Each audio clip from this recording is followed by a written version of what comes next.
street work, camming commercial fetishism, and sex tourism.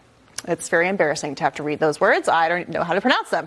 Joining me now is Brianna Lyman, a correspondent at The Federalist, and Stacey Washington, host of Stacey on the Right on Sirius XM Radio. So, Stacey, I mean, people are paying a lot of money for this, and then they wonder why they can't find a job.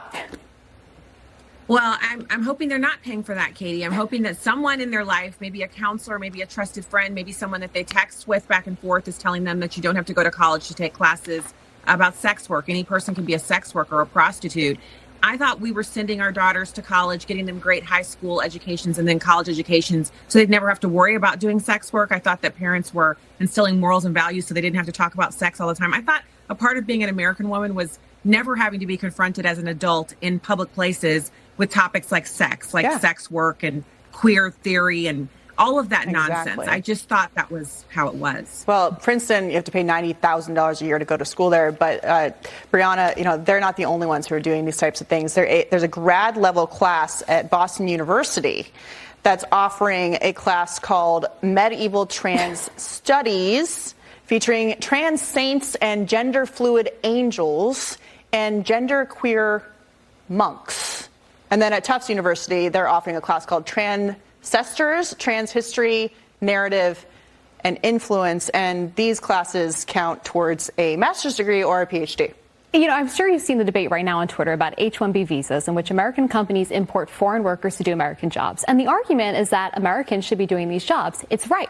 And of course, they use H-1B visas for things like cheap labor. But I think one of it is education. It's not that Americans are too stupid to do these jobs. They're not being prepped in college. Instead, they're learning about transgender monks when they should be learning about STEM, whatever have you. Yeah. And that's because the left sees college institutions as a way to create a new adherent group to their social or political ideology rather than turning out the next best generation. And we're seeing the effects of these ridiculous classes. Yeah. So, Stacey, also at the same time that these are the courses that people are paying to take, they're also taking out federal loans that then they expect taxpayers to pay back.